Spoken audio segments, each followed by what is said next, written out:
Cecilia Grierson. Se la reconoce como la primer médica de nacionalidad argentina. Nació el 22 de noviembre de 1859 y falleció el 10 de abril de 1934.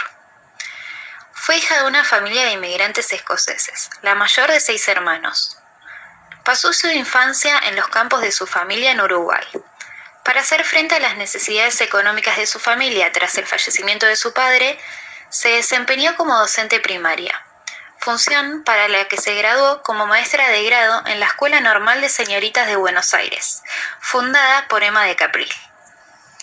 Fue la enfermedad letal de su amiga, Amelia Kenning, lo que tiempo después la llevó a estudiar medicina, carrera que por esos días estaba reservada a los hombres. En 1883 ingresó a la Facultad de Ciencias Médicas, donde se graduó 6 años más tarde. Su tesis de graduación se tituló Histerobarotomías ejecutadas en el Hospital de Mujeres desde 1883 a 1889. Tenía 30 años y luego de recibirse trabajó como obstetra y kinesióloga. Si bien fue la primera mujer en obtener el título de cirujana, nunca pudo ejercer dicha profesión. Ya graduada, Grierson participó en el Congreso Internacional de Mujeres de 1889, realizado en Londres. Esto la incentivó a propiciar la fundación del Consejo Nacional de Mujeres un año más tarde, en 1900.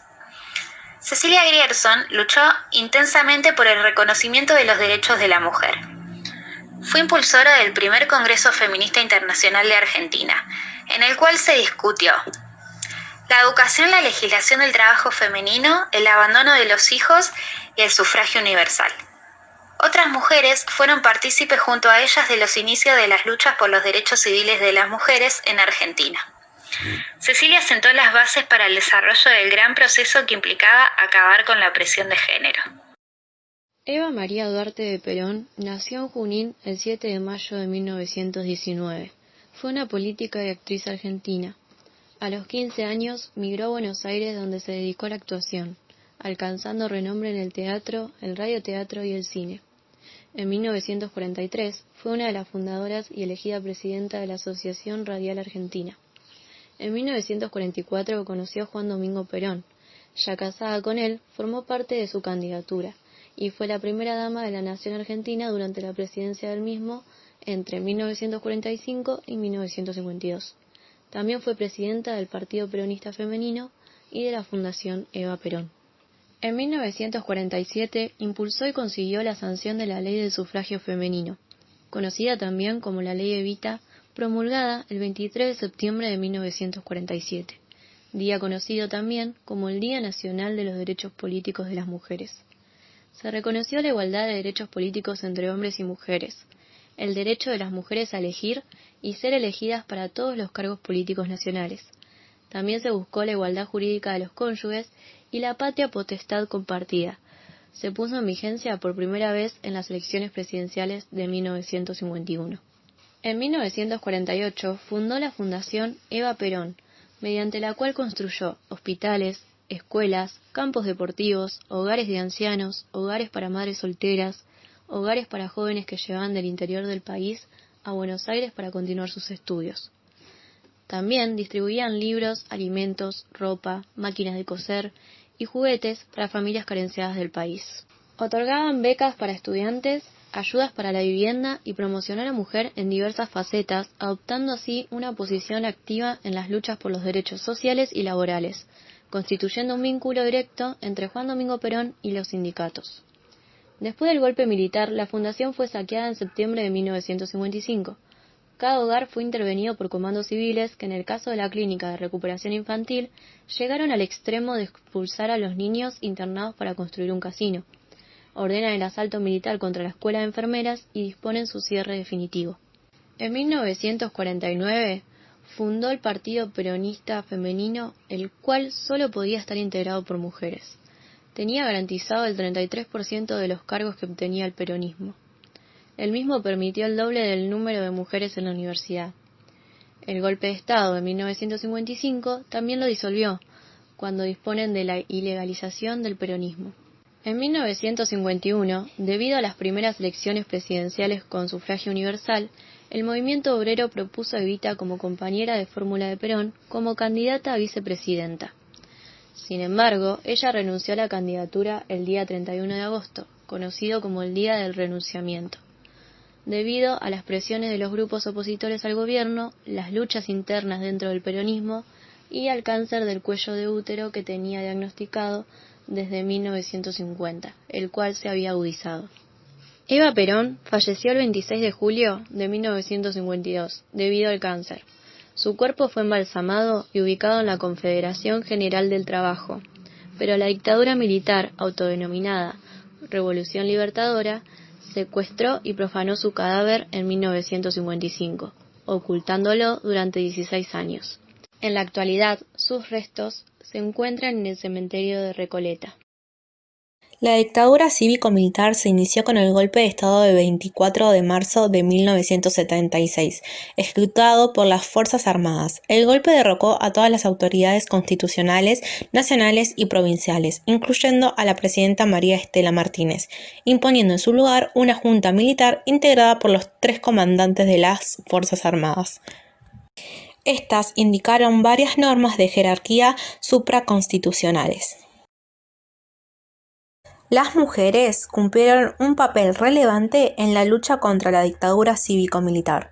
Su resistencia se manifestó activamente en la defensa contra las brutales violaciones a los derechos humanos, como también en las organizaciones que se hacían cargo de la subsistencia cotidiana ante el hambre y la cesantía que azotaban a los trabajadores y sectores populares.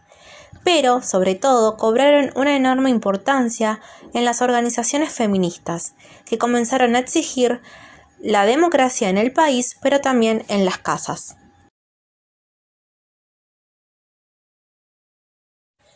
La ESMA, el Hospital Naval y el Hospital Militar fueron 3 de los más importantes centros equipados como maternidades. Casi la totalidad de las embarazadas, un 10% de las desaparecidas, eran menores de 30 años. Las mantenían encerradas bajo pésimas condiciones de higiene, salubridad y alimentación. La sala de partos contaba con un médico que supervisaba el proceso, partera y enfermeras, mientras que los nacidos se consideraban como NNs. Abuelas de Plaza de Mayo es una organización no gubernamental creada en 1977, cuyo objetivo es localizar y restituir a sus legítimas familias todos los niños desaparecidos por la última dictadura militar. A partir del 30 de abril de 1977, las madres de muchas de las víctimas que dejaban la represión sanguinaria de la dictadura comenzaron a protestar. Sin embargo, estas protestas eran pacíficas, ya que toda alteración pública era prohibida. Para restituir a los nietos robados, las abuelas visitaron academias y universidades y un grupo de investigadores en los Estados Unidos asumió el desafío de ayudar esta restitución. Después de unos años intensos de trabajo, los científicos lograron determinar el índice de abuelitud. El día 28 de mayo del año 2005 surge la campaña nacional por el derecho al aborto legal, seguro y gratuito en Argentina. Esta campaña articula acciones comunes entre personalidades para la legalización del aborto en nuestro país. La campaña, al ser lanzada, estuvo compuesta por 70 organizaciones de todo el país, que hoy en día esas 70 organizaciones pasaron a ser alrededor de 500, y miles y millones de mujeres que luchan hoy por la legalización del aborto en Argentina. El símbolo de la campaña es un pañuelo verde, triangular, con el logo y el lema impresos en blanco.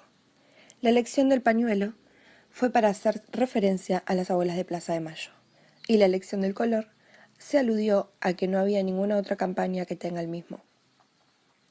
El objetivo y el lema de la campaña es educación sexual para decidir, anticonceptivos para no abortar, aborto legal para no morir. Por lo que se busca cambiar 2 sistemas, el sistema educativo y el sistema de salud. Dicha ley fue presentada 8 veces ante la Cámara de Diputados.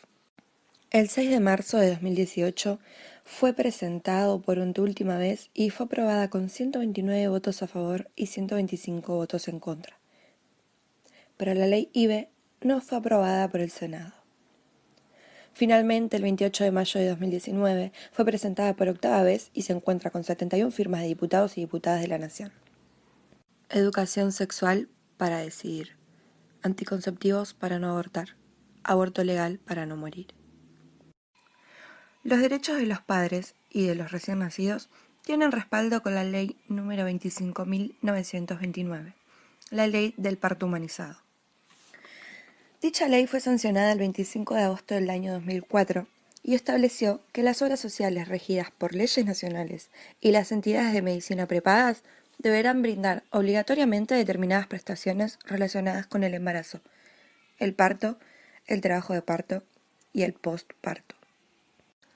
Dicha ley garantiza a la embarazada un parto normal que respete sus tiempos, que no la discriminen, que se respete su intimidad, elegir a la persona que acompañará durante el trabajo de parto, el parto y el postparto, que el bebé esté en su cuna al lado de la madre durante toda la internación.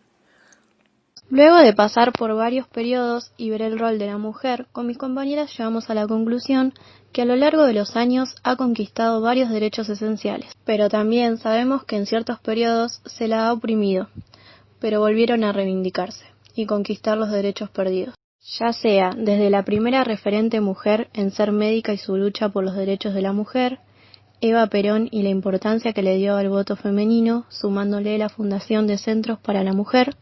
Por otro lado, tenemos a las abuelas de Plaza de Mayo y el logro científico de lograr el porcentaje de abuelitud, cosa que para la época era impensado, y ellas de la desgracia menos pensada implementaron un programa para recuperar a sus nietos. Y por último, nuestra generación buscando que se le dé el derecho a la mujer de poder elegir sobre su cuerpo, ya sea con la ley del parto humanizado o el pedido de la ley de aborto.